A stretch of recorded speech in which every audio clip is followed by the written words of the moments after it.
Le nouveau Star Wars enfin dans nos salles et en tant que fan inconditionnel, j'ai voulu m'informer. Du coup, je suis allé sur Google et j'ai tapé inconditionnel. Une fois la définition trouvée, qui veut dire d'ailleurs qui se soumet sans discussion aux décisions de quelqu'un d'autre, d'un parti, d'un mouvement, qui est partisan sans réserve de quelque chose ou de quelqu'un. L'inconditionnel d'un chanteur. Alors, j'ai à peu près rien compris, merci Larousse. Comme je suis extrêmement doué en anglais, j'ai été sur Google Traduction, donc Rogue One en français ça veut dire Rogue 1.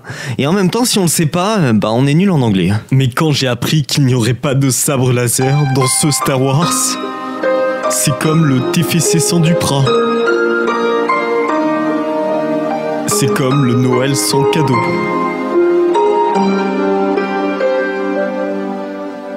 C'est comme le Nouvel An sans champagne. C'est comme Miss France sans écharpe. Ça n'existe pas.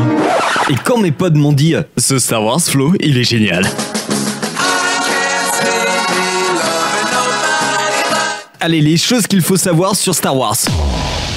On a quand même de super effets spéciaux. Dark Vador est de retour. Même si David Prowse, l'acteur original de Dark Vador, est trop vieux, à 81 ans, il y a toujours la voix emblématique de James Earl Jones. Je suis ton père.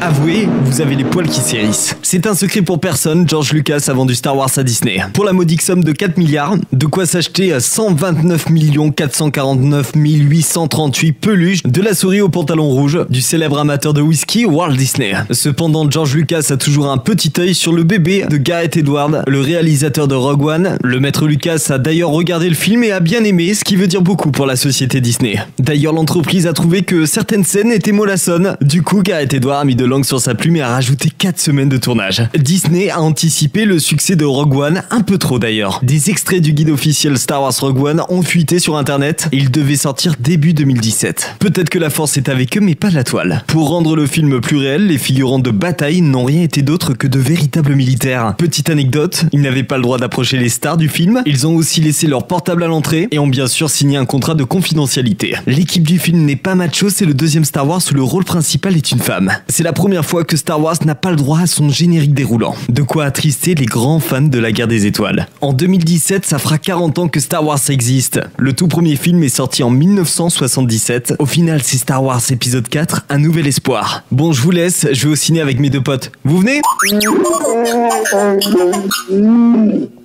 On va être bien placé là au cinéma. R2D2 mon pied.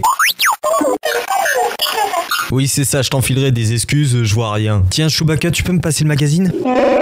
Merci. Alors, ça, on s'en fout, Ah tiens, t'as vu Kev Adams a failli jouer dans Star Wars. Ça t'aurait plu toi, hein, Chewbacca ? Chewbacca lâche ce sabre. Mais où tu l'as trouvé d'ailleurs ? Non mais le con, éteins-le avant de le lâcher. Ça fait super mal. R2D2, tu peux arrêter de foncer sur mon tibia ? Te fais pas remarquer déjà que j'ai pris une place handicapée pour toi ? Mais non, les roues ça fait pas tout. Allez, chut, ça commence.